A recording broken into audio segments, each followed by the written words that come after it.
Boa todos. noite. Um prazer ver todo mundo novamente. Esse ano as semanas parece que tem 3 dias, porque o tempo parece passar tão rápido que o tempo tem outra dimensão. Ah, eu pensei assim sobre o que a maioria de nós tememos no dia a dia, os perigos que nós percebemos, o que nos preocupa e o que realmente nos ameaça. Eu acho que a maioria das pessoas, por instinto, tem mais medo do que podem ver. Podem ver ou tem realidade material. Por exemplo, um vírus não se vê, mas é uma realidade material. Então, as pessoas têm mais medo de um vírus do que algo que não é do esfera material. Porém, às vezes, realidades espirituais são muito mais, têm muito mais influência na nossa saúde, na nossa segurança, inclusive na nossa saúde e segurança física, como resultado de virtudes espirituais que possamos ter ou possamos carecer. Um desses atributos que tudo tem a ver com a proteção do ser humano é a questão da humildade.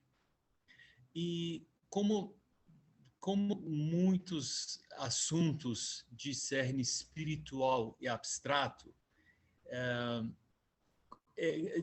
dizem como uma rosa, como o perfume de uma rosa. Não tem como descrever, mas quando se encontra, sabe que é. Então, foge de descrição, mas é muito fácil de reconhecer ou de sentir quando estiver presente. Vamos começar a falar. Eu achei que em 2 sessões não seria possível dar um mínimo de descrição, fazer justiça ao assunto de humildade. Vamos começar primeiro ao contrário da humildade. Vamos pensar em algumas coisas que faz o ser humano errar, faz o ser humano pisar em situações perigosas. Podemos falar em várias coisas. Podemos estar falando de arrogância, de orgulho, da sensação de saber mais que os outros, da sensação de prevalecer sobre os outros, dominar os outros, de não reconhecer o que não entende, de não entender o que não entende, de dar liberdade para todos os seus apetites, para a sua natureza inferior, para seus quereres e seus desejos da natureza inferior. Isso pode ser ambição, pode ser prazeres do corpo, pode ser desejo pelo poder, e por aí vai. O que todos esses têm em comum? Se destilamos tudo que eu falei até agora, voltamos e procurarmos a raiz que une todos, nos concordamos que seria o ego.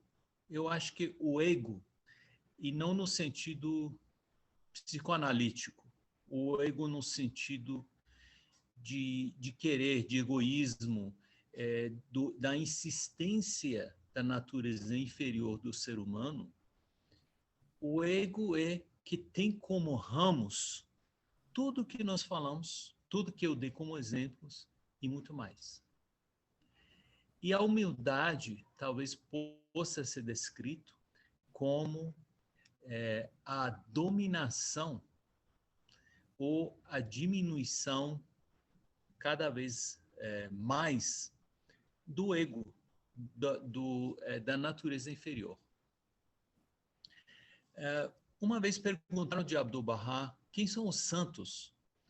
Ele descreveu que os santos são aqueles que dominam sua natureza inferior, onde o que prevalece é a natureza espiritual.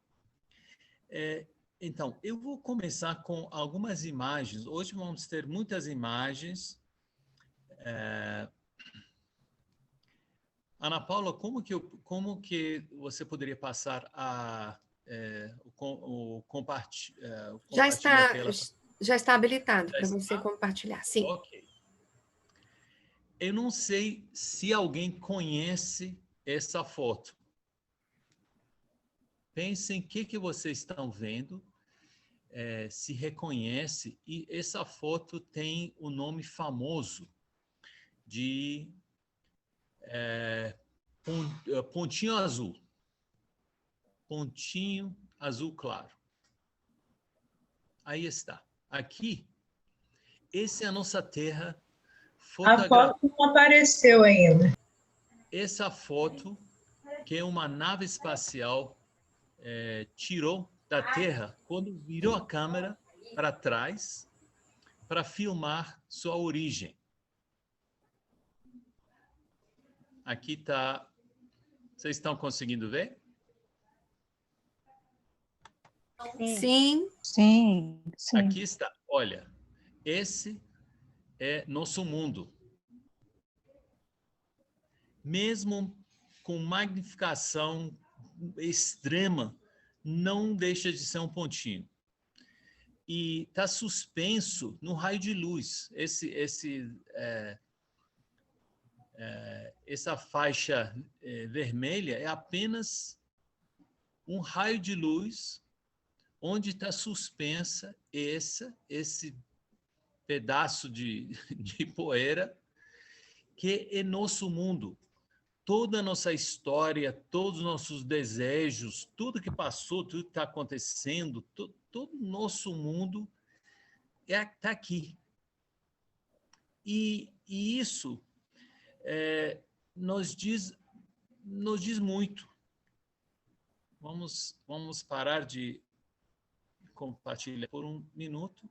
Então, isso nos diz muito. Eu acho que qualquer um de nós que desse conta um pouquinho, minimamente, a quão insignificante nós somos e quão significante o nosso mundo físico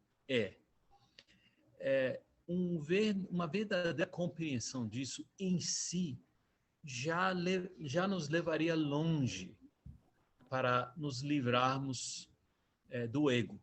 Então, a próxima vez que eu quiser pensar, olha, que corte de cabelo bacana. Olha, eu sou diretor do departamento. Olha meu carro. Olha meus músculos, minha beleza. Eu estou falando tudo isso que não tenho nada disso e não vai causar nenhum mal-entendido.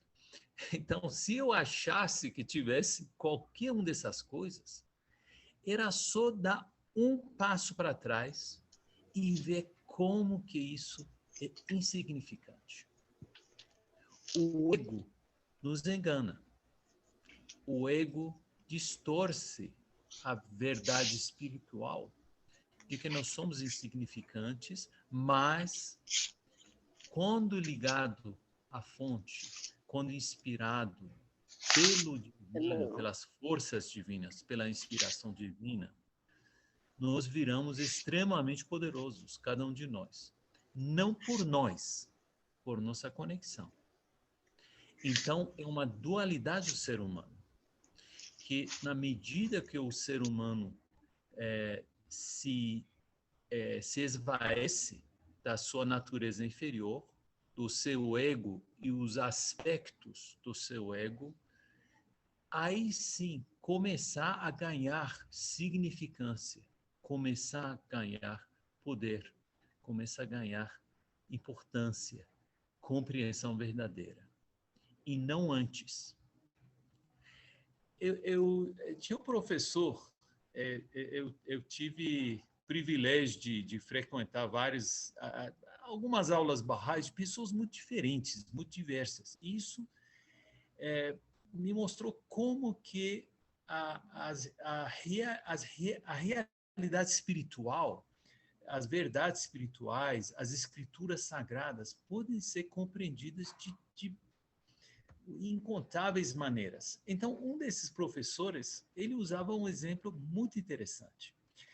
Ele diz que o ego de cada ser humano é como um cavalo muito poderoso.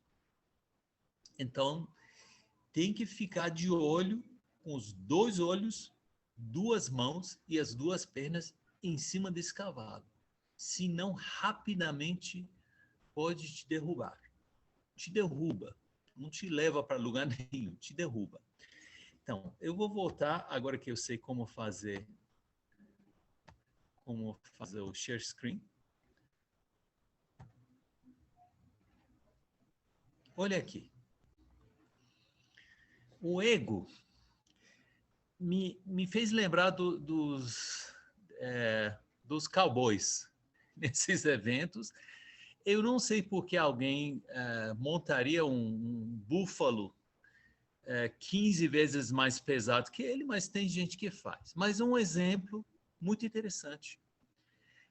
Olhem o poder que esse búfalo tem sobre o homem. E o homem tem que ficar de olho, homem e mulheres. Mulheres fazem isso também.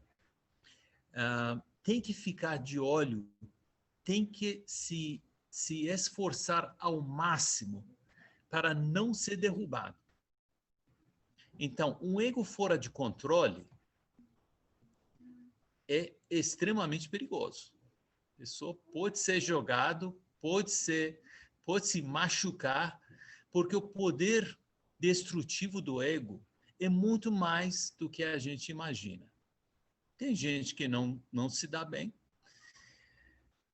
Então, nós vemos gente que, assim, na vida real, às vezes, talvez olhando para nós, num momento de fraqueza, ou olhando para os outros, podemos reconhecer o estado que cada um está. Se alguém está tranquilo, se alguém está sendo jogado, e quando joga, não é o fim, ainda vai atrás. É algo destrutivo. É um exemplo muito bom. Agora, melhor um cavalo selvagem do que um búfalo. Eu acho que isso é relativo, né? Ainda é um animal selvagem que vai fazer de tudo para te derrubar. E tem gente que luta contra o ego, porque o ego é selvagem. O ego daquela pessoa é selvagem, não é domada.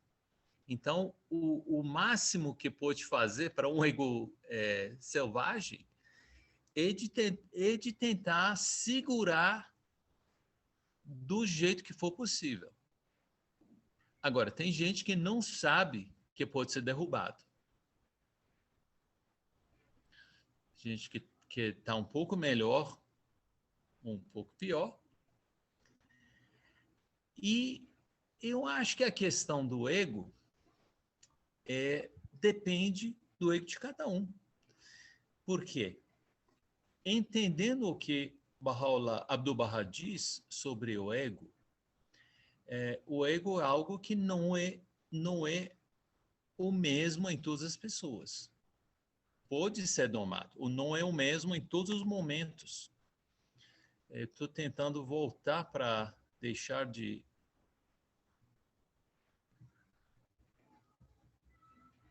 Estou tentando voltar para vocês, espera aí. Prontinho. Estão me vendo agora?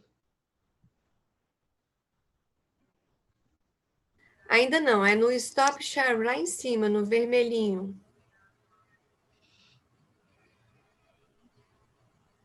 Ok. Instrução ao vivo, me desculpe, Ana.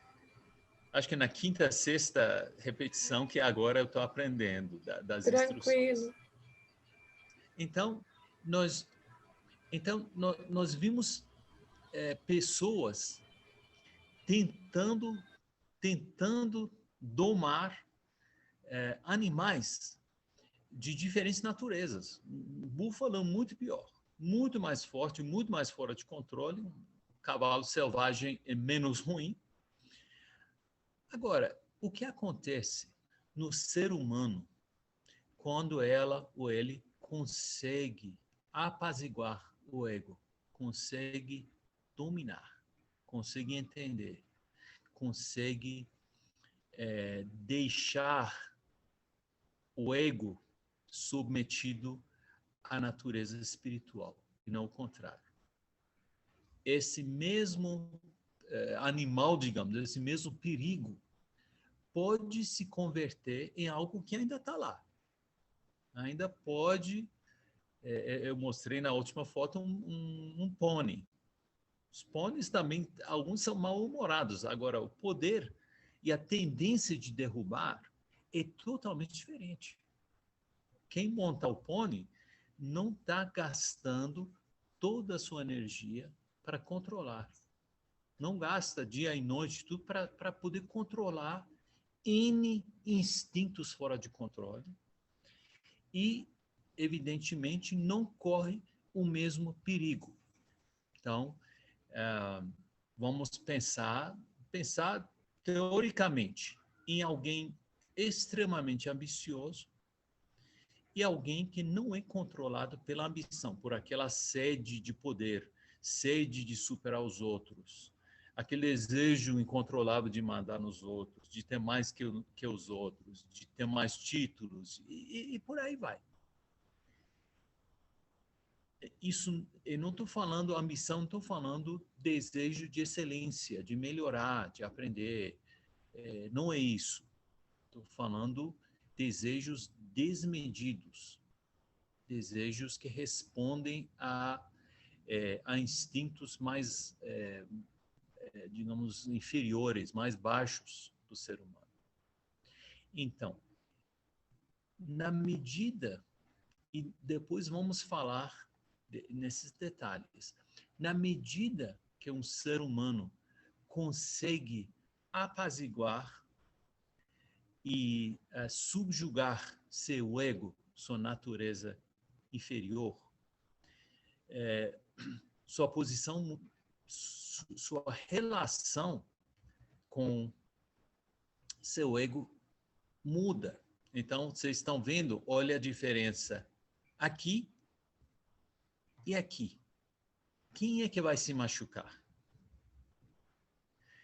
Até chegar um ponto que a natureza espiritual domina tanto que o ego, ainda que exista, por sermos seres humanos, não é algo que não representa um perigo constante, um gasto, um dreno constante da nossa força humana, e leva a um estado muito mais pacífico. Agora, quando nós nascemos, todo ser humano nasce com ego, só que nasce inocente. Então, nós nascemos num estado de inocência, o ego está aí, e no início da vida, fora a questão de pequenos egoísmos do bebê, que só vê a si mesmo, não entende quem é a mãe, quem é o pai, só sabe quando ela está com fome, ela está com sede. Mas o ego não manda, o ego da natureza inferior, das ambições, dos apetites mais baixos, não manda nesse ser humano. Na medida que a pessoa vai crescendo, vai entendendo, talvez a possibilidade do ego crescer de maneira negativa, talvez essa possibilidade fique cada vez maior. Eu acho que um dos maiores desafios para o ego no mundo atual realmente é a mídia social. são os sites sociais, porque tem muito a ver com a aparência, com a pessoa aparecer, com a pessoa ter férias melhores que o outro, cabelo melhor que o outro. Então, o ego, quando continua manso, na exposição a tudo isso, isso é um ser humano cuja natureza espiritual está prevalecendo. E o que pode fazer o ego sair do controle depende de cada pessoa.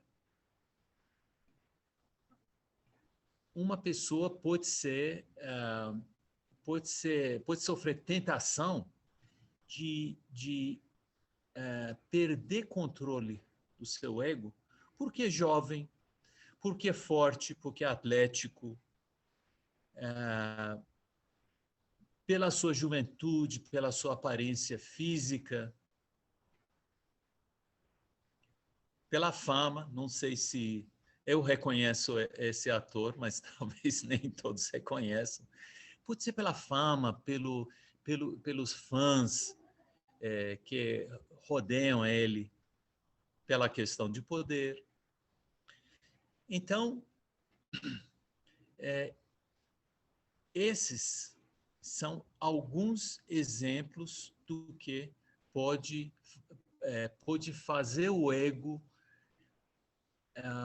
podem ser tentações, impulsos para aquele ego que começa mansinho no início da vida, começar a crescer, a ter dente, a ficar forte e ganhar possibilidade de derrubar a pessoa.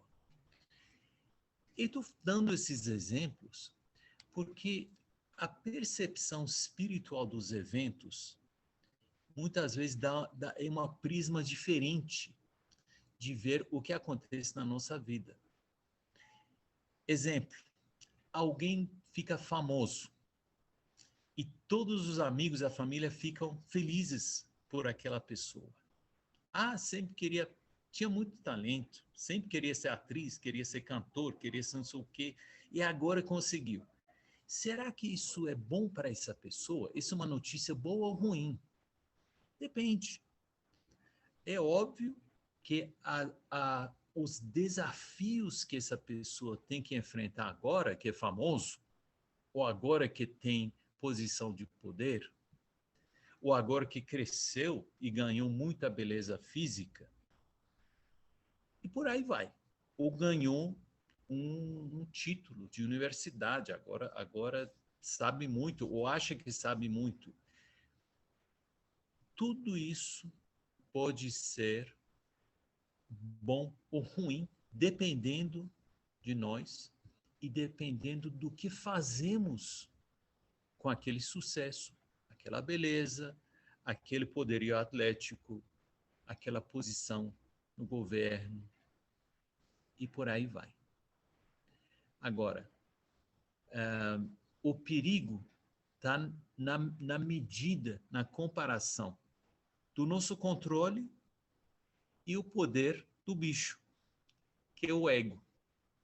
Então, alguém muito evoluído espiritualmente, com ego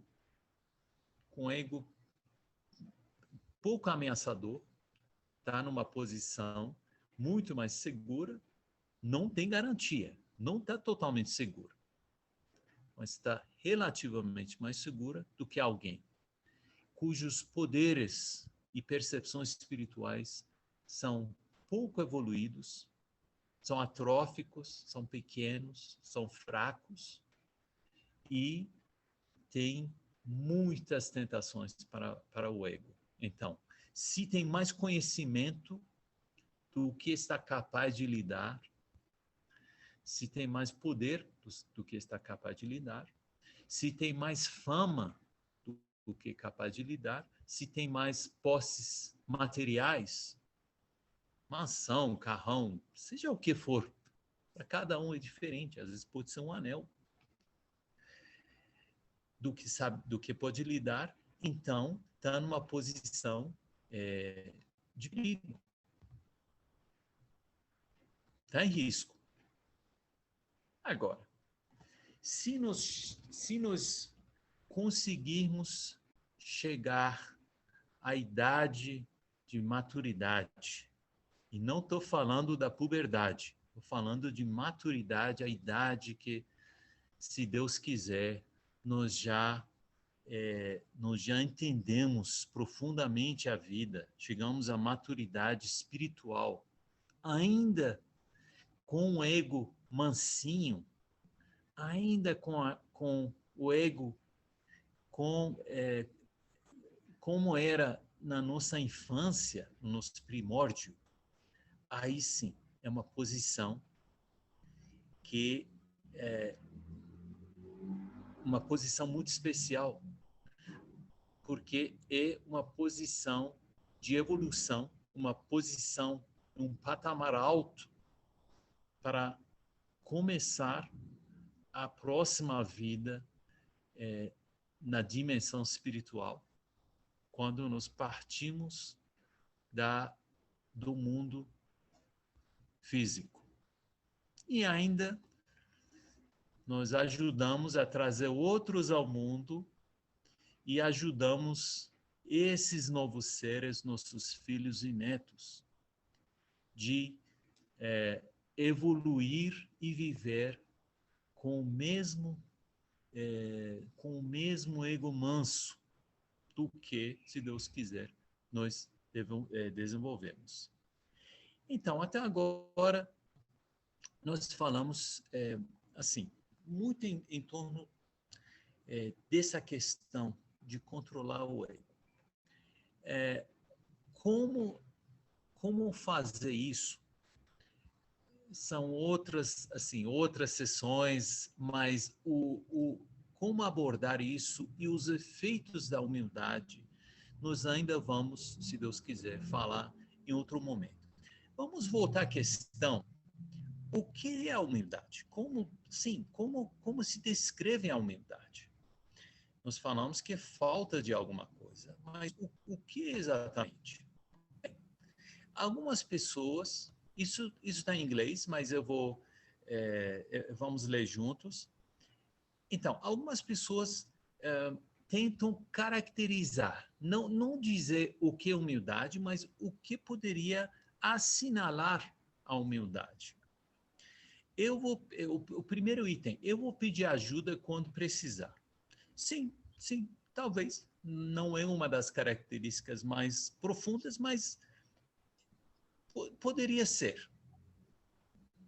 Eu vou louvar os outros. Mais uma característica que poderia indicar a humildade. Mas é muito simplista, porque eu posso louvar os outros para lisonjear, para ganhar favor, para tirar atenção de alguma falha minha. Então, a intenção não está clara nessas características mais superficialmente descritas. Eu vou aceitar um elogio com graça, com dignidade. Talvez, apesar do que isso tem fortes traços culturais. Tem culturas onde aceitar elogio assim, não vai bem, não é culturalmente aceito. Então, mais uma vez, é uma caracterização que ajuda, mas é superficial, não começa a mergulhar na realidade mais profunda da humildade. Aqui, eu vou admitir quando estiver enganado, quando não estiver certo. Isso talvez seja um pouco mais, uma manifestação um pouco mais fiel da humildade. E aqui eu vou afirmar que o que eu consegui, não consegui as minhas realizações eu não consegui sozinho. Interessante. Alguns exemplos. Então, esses são exemplos de pessoas que se baseiam em padrões de comportamento, sem mergulhar na realidade espiritual. Agora, esse último é um pouco complicado. É um teste simples, eu não concordo, mas... então, um teste. Se perguntar, você é modesto? Se falar sim, é porque não é modesto, e se falar não, é porque é modesto. Muito simples. Eu não sei se eu concordo, eu acho que não é. Mas eu coloquei esse último porque antes da gente começar a falar da humildade, e nós vamos, na próxima sessão, vamos entrar mais profundamente na questão da realidade e as consequências, a influência da humildade. Nós precisamos precisamos afirmar uma coisa. Isso é apenas opinião minha. Eu acho que a humildade talvez seja um dos atributos mais complicados, mais difíceis e paradóxicos, porque na hora que a pessoa começa a achar que é humilde ou modesto, é que deu 3 passos para trás. O reconhecimento em si é complicado. Vejam os outros atributos, gente. Vamos olhar generosidade. Se alguém olhar para si, para pensar que eu fui generoso hoje ou não, eu poderia ter sido mais generoso, sim ou não, não arrisca tanto a sua generosidade por essa autorreflexão. Se alguém olhar para si e dizer, e o perdão? E o perdão? Como que está meu perdão? Como que eu posso me medir comparado com o padrão que eu tenho que fazer, que eu tenho que ter? Como um crente, como um Bahá'í, como um cristão, como budista, como humanista. Aí dá para fazer, se pode fazer uma autorreflexão da minha capacidade de perdoar ou não, sem arriscar muito esse atributo. A mesma coisa da persistência, de fé. Agora, a humildade não. A questão da humildade, da modéstia, é quase impossível alguém se avaliar e ficar satisfeito que está... Porque é um paradoxo. É paradóxico. É por isso que a humildade e modéstia, talvez, tem que ser abordadas, essas duas, de uma maneira diferente e não como nos abordamos um atributo qualquer. Outra coisa que é especial sobre a humildade, Deus nos criou na imagem dele. Nós fomos criados na imagem do nosso Criador. Um Criador que não é homem, não é mulher, não fala português ou inglês, é além, transcende nossa compreensão.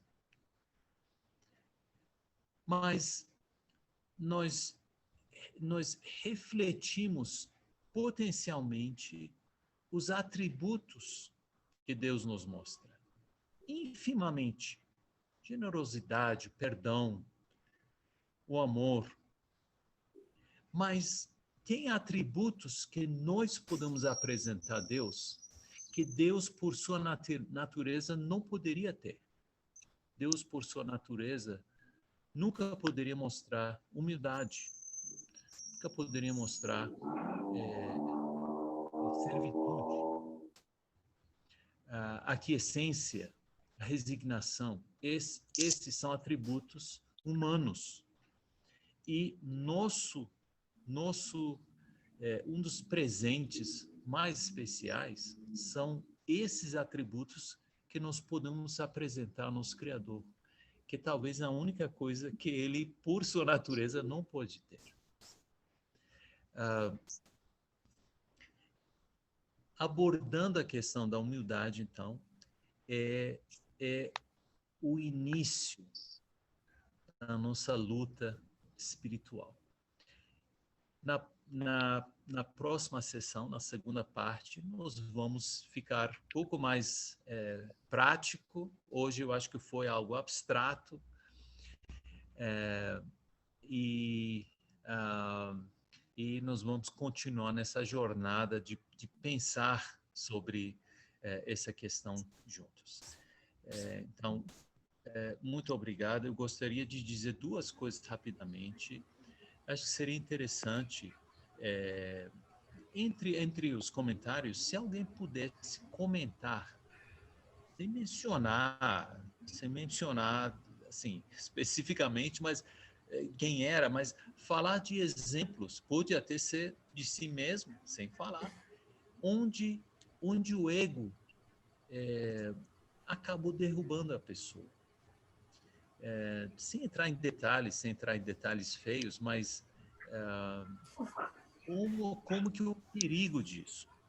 E quando nós tivemos uns 2 minutos, a querida Cristina mandou duas perguntas que eu gosto de responder também. Um é fácil, outro é impossível, mas eu vou tentar responder as duas. Gratidão, querido Dariushi. Então, nós temos esse momento aqui aberto para os amigos que estão presentes darem as suas contribuições, fazerem as suas perguntas.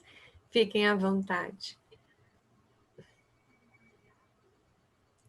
Git, querida, você está no silencioso. Depois, aí a Sami já levantou a mão, mas a Git está tentando falar. Agora deu? Sim, sim. Tá. Eu queria perguntar ao doutor Dariush por que ele, todas as fotos que ele mostrou, tinha um gato. Será que o gato é símbolo de humildade? Ou ele fez isso para nos agradar? Eu usei o gatinho por ser símbolo de um estado manso.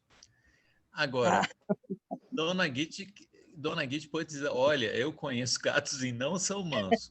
Vamos imaginar que todos eram gatinhos, mansinhos. Aliás, eu atendi hoje um paciente que foi atacado por um gato. Tive que escrever toda a série de raiva e tudo. Mas as fotos, eu achei que seria melhor simplificar e usar um animalzinho como um exemplo de ser manso. Assim, pode haver exemplos melhores até, mas esse foi o motivo. Obrigada, eu gostei.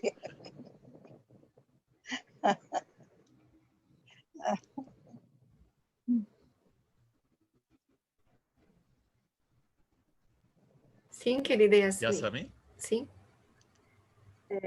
É que eu lembrei que o melhor exemplo que a gente tem é o de Abdu'l-Bahá. Abdu'l-Bahá, ele era o maior exemplo de humildade, tanto é que ele escolheu o nome Abdu'l-Bahá, que é servo de Deus, para ele. E todas as vezes que a gente vê as histórias dele, as coisas, é tudo em volta da humildade. E uma das coisas que está nas escrituras é que quando a gente vai para uma festa de 19 dias, a gente, além de fazer oração antes, além de a gente se preparar muito especialmente para ir para essa festa, a gente precisa ir achando que nós somos menos que os outros, que sabemos menos que os outros, e numa postura de humildade. Então, a importância da humildade é realmente muito, muito grande. Também eu lembrei que muitas vezes as crianças são educadas desde a infância a serem as melhores, a estar em primeiro lugar, que são princesinhas, que vão ter que ser as rainhas. Aí, quando chega na idade adulta, essas crianças que tiveram que foram educadas mais ou menos desse jeito, inclusive, às vezes, existem algumas culturas que é assim, então essas crianças, quando crescem, não são competitivas, não podem ver ninguém melhor que elas, aí começam a desenvolver ciumeira, inveja, e a gente sabe que com a falta de humildade vem várias outras coisas. Inclusive, temos exemplo dos rompedores do convênio, que foi muito por falta de humildade que muitos se transformaram em rompedores do convênio. Eu gostaria de acrescentar, nossos encontros são de saúde e espiritualidade. Eu não tinha esquecido essa conexão. E Yasmin, o que você fala é, assim, um ser humano que não consegue se desprender dos outros, se comparar, vive uma vida muito atormentada. E isso tem consequências físicas e emocionais. Tem exemplos extremos que não vamos citar, muitos são pessoas famosas, mas depois vamos conversar de como isso está ligado à questão de saúde. Então, isso que você falou é essencial. Muito obrigado por mencionar essa questão. Como que essas pessoas sofrem ao longo da vida por vários motivos. Obrigada.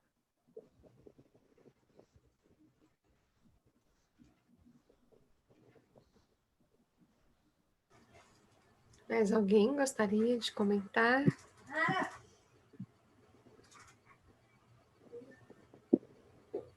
Eu posso responder as duas... Claro, sim. falar sobre as duas questões que a amiga Cristina mandou. Um é uma questão técnica bem pontual. O outro vamos abordar de outra maneira, que foi de altíssimo nível. Eu acho que só uma alma em outros planos que pode responder, mas eu vou falar o que foi a pergunta.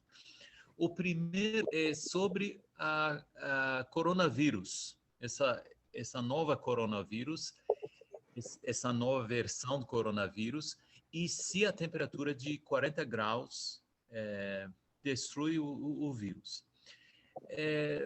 A resposta é que 40 graus não. Os estudos indicam que para destruir o vírus, quando a gente começa a ver essas coisas, vê como que a resposta fica complicada. Eu vou dar uma resposta específica, mas a maneira que pesquisam é assim: quantos minutos a quantos graus? Então, quando nós falamos de 40 graus, por exemplo, a primeira coisa que 40 graus não resolve, mas se alguém perguntar e 60 graus, aí o pesquisador vai dizer 60 graus por quantos minutos? Porque, por exemplo, que eu saiba, 56 graus ou 60 graus por 15 minutos funciona funciona destruindo, assim, destruindo 9.999 vírus em 10.000. Então, destrói quase todos. Não é uma destruição total. A 75 graus, que é a temperatura de cozinhar, são 3 minutos. O vírus, no máximo, resiste 3 minutos. Então, talvez de 10.000 fica um, de 100.000 fica um, que não vai fazer mal. Pouco soldado para montar uma batalha. A segunda pergunta, Cristina, que tipo de música altera nosso estado de consciência? Foi fiel a minha repetição? Foi isso a questão? Foi fiel, amigo. Ok. Eu acho que... Agora estou suando, porque isso foi complicado.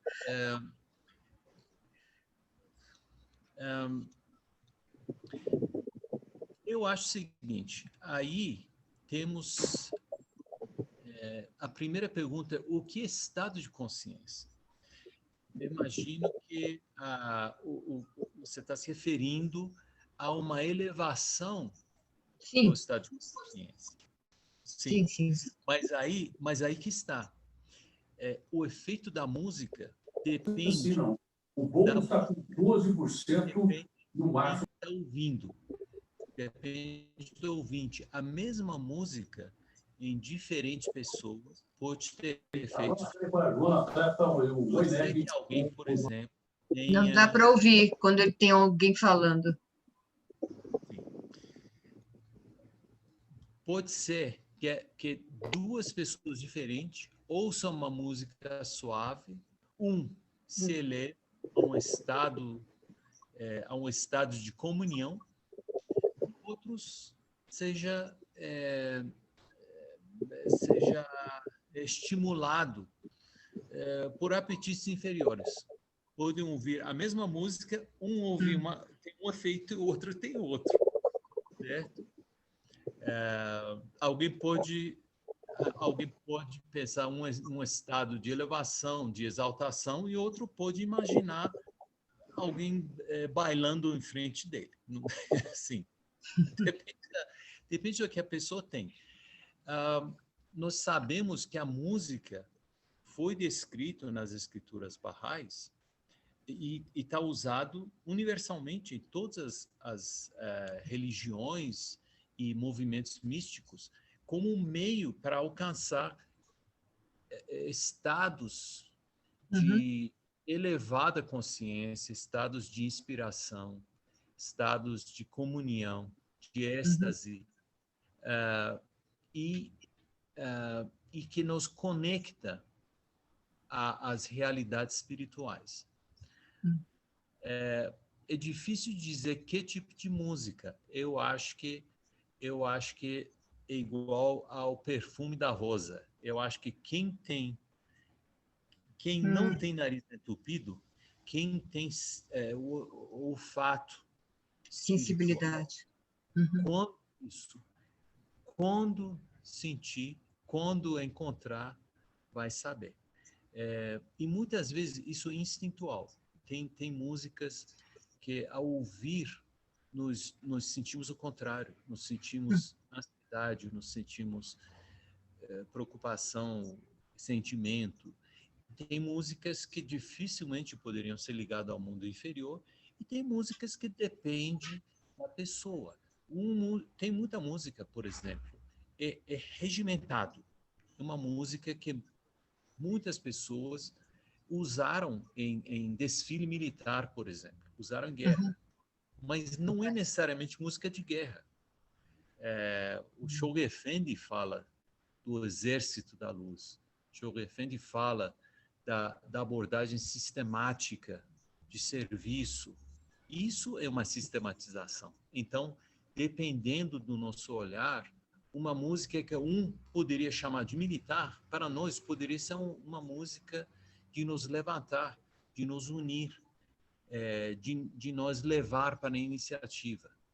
Então, foi uma não resposta, mas foram alguns pensamentos sim, simples da minha parte sobre esse assunto. Obrigada, Tariushi. Vou pensar nisso. Gratidão.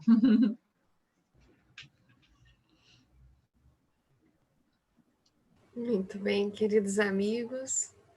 Nós estamos chegando ao fim dessa primeira parte desse tema e estamos tão interessados em vacinas, né? Então, vamos atrás de cuidar desse danado aí que derruba a gente, né? Acho que ninguém lembrou de alguma história para compartilhar, de ter levado uma rasteira do ego, mas fica aí a reflexão para essa semana, e na semana que vem a gente vai para a parte 2, que é talvez um pouco mais entendendo como lidar com o ego, né? Acho que a gente vai poder refletir e conversar sobre isso. Agradeço a presença de todos vocês. Uma boa noite a todos e até o nosso próximo encontro. Inter. Tchau, tchau. Obrigadão.